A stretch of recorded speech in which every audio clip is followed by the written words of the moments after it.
Salut les amis, bienvenue sur Chrétien Philippe. J'espère que vous allez tous et toutes bien. On me pose aujourd'hui une excellente question. Les Écritures saintes sont-elles la seule autorité dans la foi chrétienne? Les Écritures saintes sont une composante importante de la foi chrétienne. La Bible reste l'ouvrage le plus vendu au monde. Livre sacré pour le judaïsme et le christianisme, bref, pour les chrétiens. Elle est inspirée par Dieu. L'Église encourage les fidèles à se familiariser avec les Écritures saintes. Elle propose des groupes bibliques.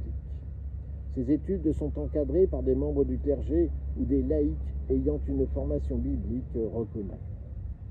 Étudier les saintes Écritures de façon personnelle vous expose à un danger particulier, celui du fondamentalisme biblique. Le fondamentalisme biblique est une position religieuse soutenant une interprétation stricte et littérale des Écritures saintes. Le fondamentalisme biblique occulte la pensée de l'auteur pour ne retenir que l'aspect littéral. Pour le fondamentaliste, seules les Écritures saintes font autorité. L'argument principal du fondamentaliste est « ce n'est pas écrit dans la Bible ». En cela, il est déjà en contradiction avec ces mêmes Écritures saintes, où il est mentionné, je cite, « Les paroles du Christ n'ont pas toutes été consignées par écrit ». C'est tiré de l'Évangile selon saint Jean, au chapitre 21, verset 25. D'ailleurs, le Christ n'a rien écrit et n'a jamais enseigné de ne se référer qu'aux seules Écritures saintes. Alors, quelle est l'autre source chrétienne qui fait autorité dans l'Église? Cette autorité s'appelle la tradition. Non pas utilisée de façon péjorative ou caricaturale comme le font les fondamentalistes, mais dans un sens de transmission verbale du dépôt de la foi, du patrimoine théologique de l'Église.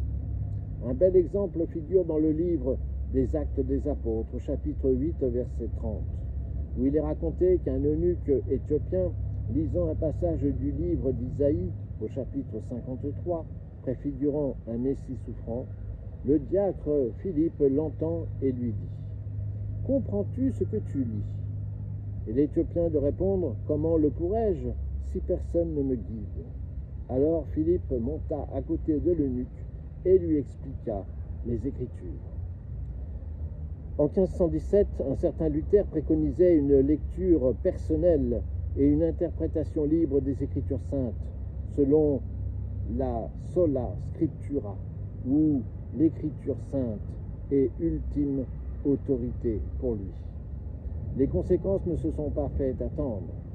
Son mouvement s'est rapidement divisé, puis les différentes branches du protestantisme se sont opposées sur certains sujets de doctrine, notamment le baptême des jeunes enfants ou encore la présence réelle dans l'Eucharistie. Ainsi, nous percevons le danger d'une lecture biblique avec une interprétation purement personnelle. Aujourd'hui, de par le monde, 50 000 dénominations protestantes s'opposent elles-mêmes sur l'interprétation des textes bibliques.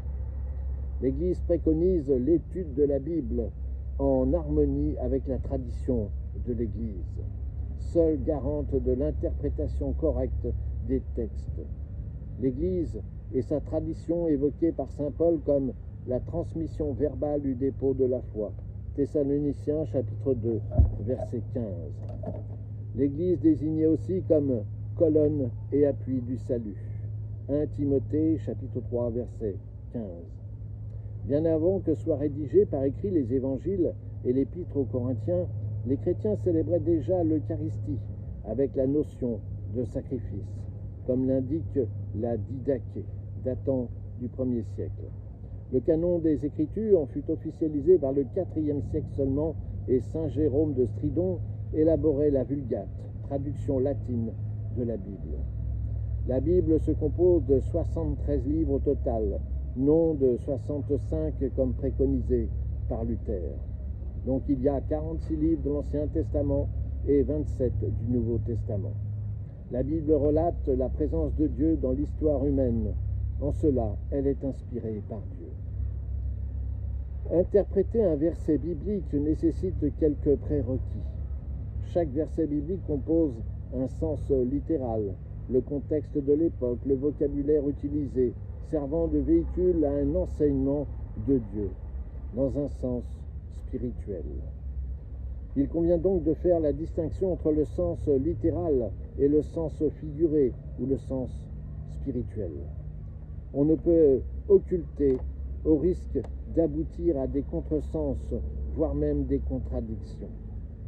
Ainsi, la tradition et l'écriture sainte se complètent mutuellement.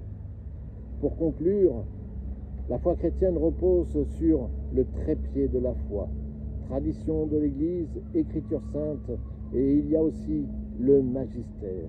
Le magistère est l'autorité conférée par l'Esprit Saint pour garder et inspirer ceux qui ont la responsabilité de définir ou réfuter les doctrines hérétiques, comme celle de Luther et ses 95 thèses, jusqu'à jugées non conformes à la foi de l'Église.